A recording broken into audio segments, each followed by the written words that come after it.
Now we get to see how the Bush family fell in with the Harrimans and the Rockefellers. Many are aware that former U.S. President George W. Bush is an alumnus of the Skull and Bones fraternity. His father, George Herbert Walker Bush, was a member too, as was his father, Prescott Bush. It was at Yale University that Prescott Bush became close friends with Averell Harriman, the son of E.H. Harriman, who was also a bonesman. But the Bush-Harriman family connection actually goes back a bit further. Prescott's father was Samuel Bush, who would have been George W.'s great-grandfather.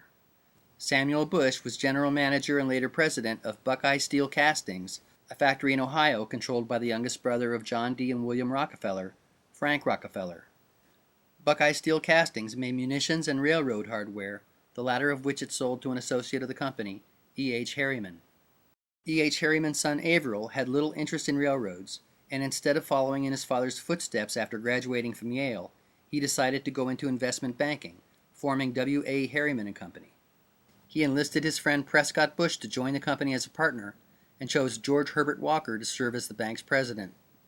Walker was a well-connected investment banker in his own right, who was one of the directors at the American International Corporation. The year prior, Bush had married Walker's daughter, Dorothy. Their son, George Herbert Walker Bush, was of course named after Dorothy's father. Finally, we get to see where Brown Brothers fits into this quilt. After the crash of 1929, Brown Brothers merged with Harriman's Bank to become Brown Brothers Harriman. Time magazine announced the merger in 1930, noting that 8 of the 10 initial partners of Brown Brothers Harriman were all Skull and Bones alumni.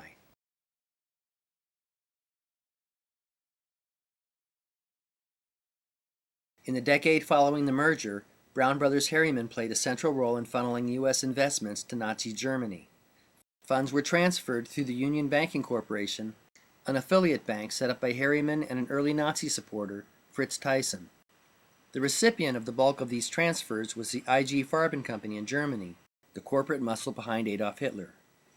IG Farben was run by its co-founder, Max Warburg, at least until anti-Jewish policies made it impossible for Max to remain in Germany. Rockefeller's Standard Oil of New Jersey also helped the Nazis prepare for war, providing IG Farben with a formula for making aviation fuel from coal, for example. Standard Oil escaped any serious repercussions from their cooperation with the Nazis, but UBC wasn't so lucky. The Union Banking Corporation was busted under the Trading with the Enemy Act and its assets seized. Many accounts of the scandal sidestepped the involvement of Harriman and Bush, but UBC's offices were in fact located in the Harriman Building at 39 Broadway in New York, and Prescott Bush and Averell Harriman's brother Roland were both directors at Union Banking Corporation. You can find their names listed here on vesting order number 248, filed with the Federal Registry in 1942 in conjunction with the seizing of the bank's assets. Another major player in the funding of Nazi Germany was the powerful law firm of Sullivan and Cromwell. One of Sullivan and Cromwell's important early clients had been Standard Oil, and the firm had also helped J.P. Morgan facilitate his General Electric and U.S. Steel mergers. 2 senior partners at Sullivan and Cromwell during the years leading up to World War II were John Foster Dulles and his brother, Allen Dulles. Not only were the Dulles brothers instrumental in the transfer of U.S. capital to pre-war Nazi Germany, they helped their clients, Brown Brothers Harriman and Standard Oil, try and hide their Nazi connections, albeit with limited success. Allen Dulles is truly a titanic figure in modern American history. He ran the OSS, which was America's intelligence arm during World War II, and the predecessor of the CIA. One of his brainchilds was Operation Paperclip, whereby German scientists and intelligence operatives were brought back to the U.S. after the war. Dulles sat on the board of J. Henry Schroeder Bank, one of the original investor banks in the Federal Reserve System, and a bank which was also instrumental in Nazi funding. Dulles also served as president of the Council on Foreign Relations from 1947 to 1950. The prevailing wisdom is that the father of the CIA was Wild Bill Donovan. Donovan was an important figure, but the title really should go to these 3 men. In particular, the third architect of the Defense Act of 1947, Allen Dulles. Now that we've crossed that hurdle, what is it that the CIA was really designed to do? As the 20th century progressed, corporate America increasingly became involved overseas. The AIC Guarantee Trust Coalition was the catalyst for this growth, and they came to control no less than 200 multinational corporations involved in everything from the manufacture of machinery to international shipping to agriculture and mining. Frank Vanderlip stated, "The way we conceived the American International Corporation, we had decided that what was needed was some kind of organization that would take a foreign business enterprise of great possibilities, or even a good idea with management behind it, and finance it into strength." Over the decades, the face of Wall Street changed as companies merged, changed names, and vied for dominance, but the model forged by AIC and Guarantee Trust, one of global commerce directed from select boardrooms, continued. By the mid-20th century, the scope and breadth of this commercial empire was reminiscent of that of the Dutch and British East India Companies in earlier centuries. But there was a major difference. The Dutch and British East India Companies did their own dirty work. They had gunships with which to enforce their monopolies. Corporate America in the 20th century didn't have gunships. They relied on the State Department to grease the wheels of international commerce, and diplomacy was often less than effective.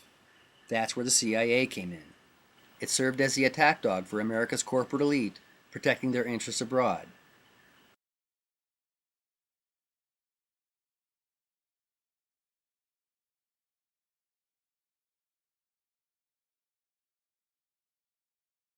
The CIA's first major operation was in Iran in 1953, ousting democratically elected Mohammad Mossadegh in a coup d'etat.